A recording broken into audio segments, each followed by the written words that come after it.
Vamos considerar o seguinte sistema físico. Esse sistema aqui, ele consiste em uma coluna debutanizadora de uma refineria, caso particular da refineria Riquelage Revap. Nesse sistema, temos duas entradas, que seriam a temperatura de fundo e o refluxo do topo da torre, e temos duas saídas, que seriam a temperatura do topo da torre e a pressão de rate. Bem? Então, um sistema que tem duas entradas e duas saídas. Portanto, é um sistema MIMO, um sistema com múltiplas entradas e com múltiplas saídas. Se a gente quisesse implementar uma lei de controle para controlar as duas saídas do sistema, a gente teria um esquema mais ou menos parecido com esse aqui. Se a gente quisesse utilizar, por exemplo, o controlador PID, aqui precisaríamos de dois controladores.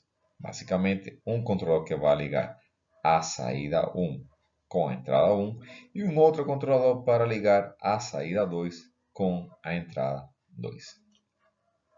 No entanto, se você observar bem aqui, você vai perceber que também existe uma ligação entre a saída 1 e a entrada 2 e também entre a saída 2 e a entrada 1.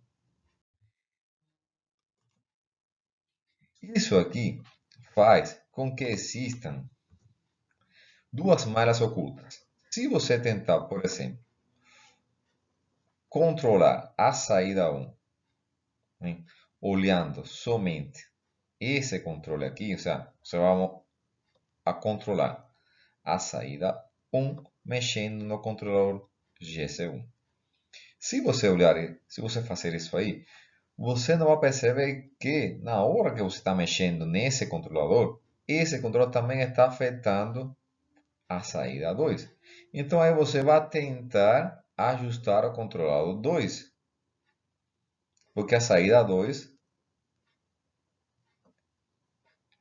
está sendo alterada. Então o que vai acontecer? Na hora que você vai ajustar o controlador 2, olhando somente a saída 2, você vai afetar então o que acontece com a saída 1. E então você vai ter muita dificuldade em fazer um ajuste desses dois controladores.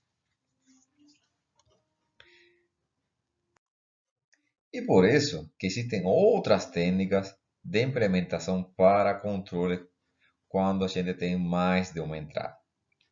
No controle clássico, nós precisaríamos de dois controladores, como a gente acabou de ver, e aqui as interações internas dificultariam uma efetiva lei de controle. Logicamente, existem metodologias e estratégias para você poder implementar esse tipo de controle utilizando controladores PID, mas elas são extremamente complexas e requerem de um maior tempo de processamento. Agora, se você quiser utilizar a abordagem do controle moderno, controle em espaço-estados, a gente pode utilizar um controlador único e esse controlador único vai levar em consideração os efeitos de todas as interações internas. Por quê? Porque a gente estaria trabalhando com um sistema modelado na forma de espaço-estados.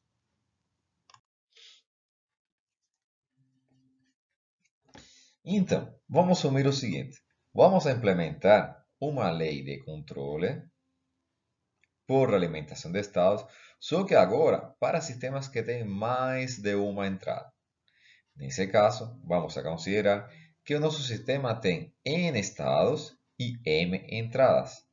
Portanto, a nossa matriz de realimentação K ela vai ser da ordem de M por N. Ou seja, não vai ser mais um vetor como quando a gente trabalhava com sistemas CISO de uma única entrada. Agora, a nossa matriz K vai ser dada por uma matriz de tamanho M por N. Bom, utilizando o mesmo raciocínio que foi utilizado para o caso do sistema CISO, a gente vai ter que o sistema modelado na forma de espaço de estados com realimentação de estados vai ter uma nova matriz A, que é a matriz A do sistema em malha fechada, ou seja, o sistema realimentado, que vai ser dado por A menos B vezes K. Vamos ver o que acontece quando a gente implementa o cálculo dessa forma. Vamos considerar o seguinte sistema. Vamos ver um exemplo aqui. Temos a matriz A de 2 por 2 e a matriz B de 2 por 2. O que significa que a gente tem duas entradas.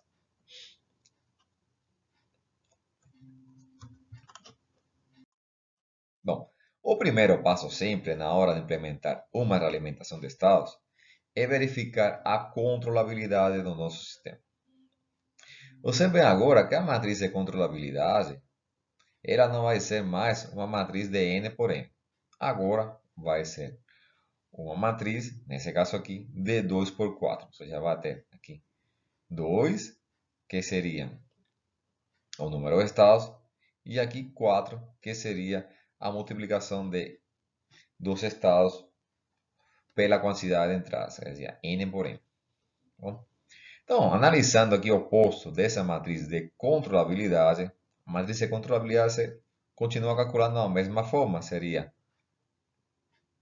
b, a vezes b, a quadrado vezes b, etc.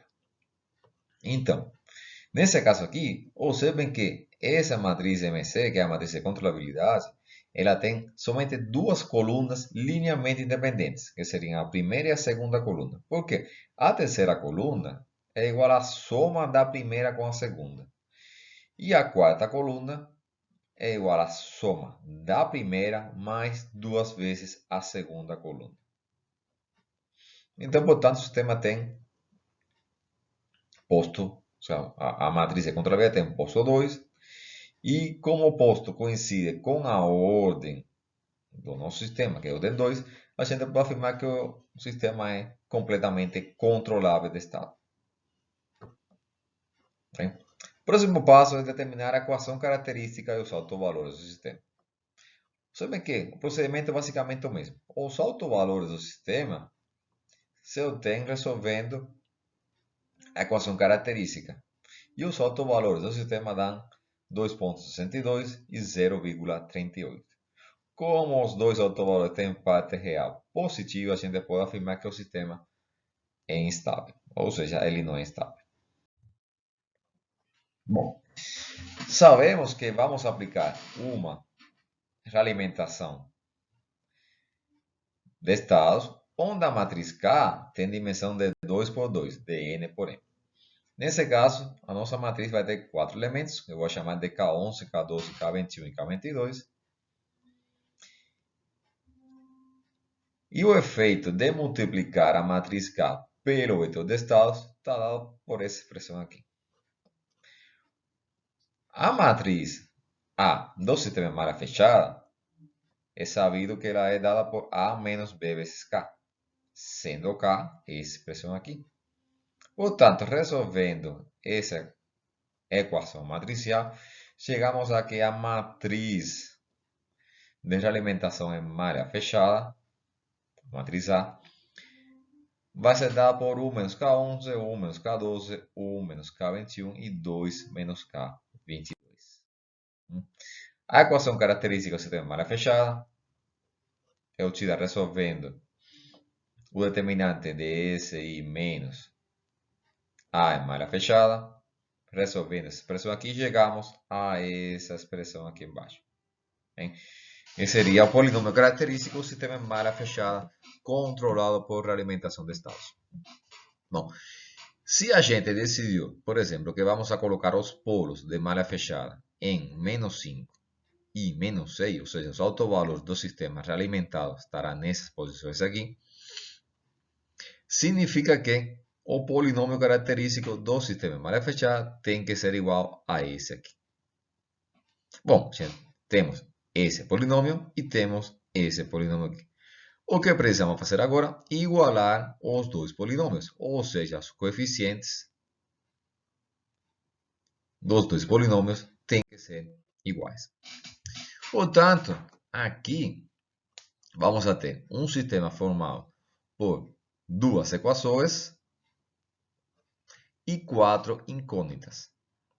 Ou seja, temos mais equações, desculpe, temos mais incógnitas que equações. Portanto, não vai existir uma solução única para esse sistema. A escolha da solução vai depender de alguma condição extra ou alguma especificação do projeto.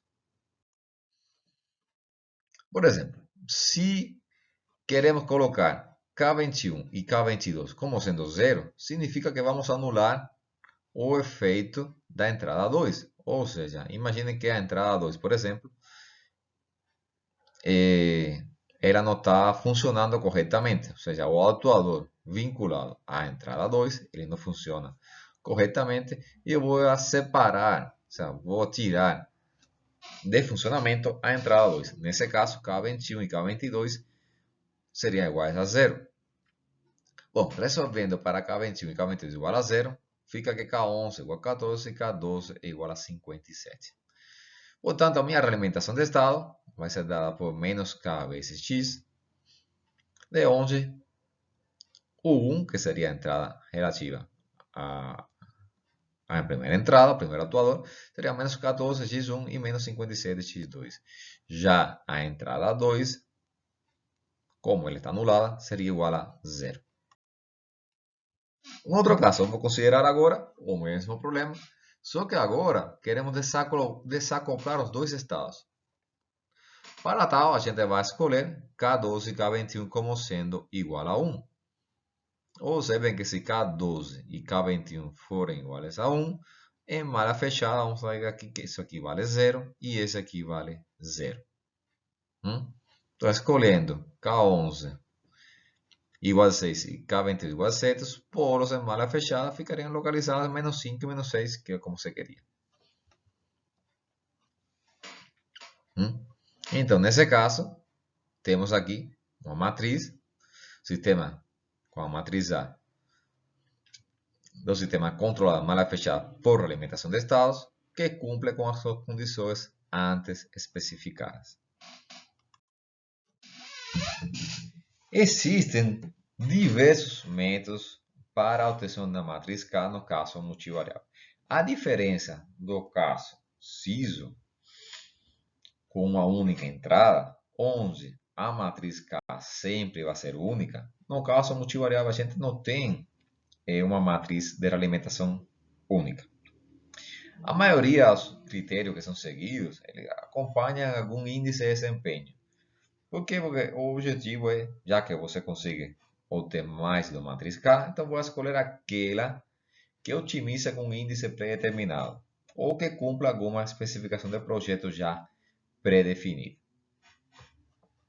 Então, a solução não é única e a escolha do método do algoritmo dependerá da especificação do meu projeto.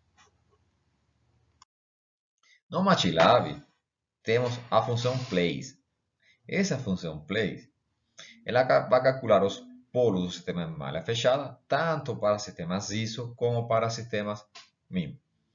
Ela vai otimizar os autovetores do sistema de forma tal que minimize a sensibilidade em malha fechada quando aconteça alguma alteração dos parâmetros da planta. Então, a função place, ela é de certa forma uma função robusta, porque mesmo ante pequenas variações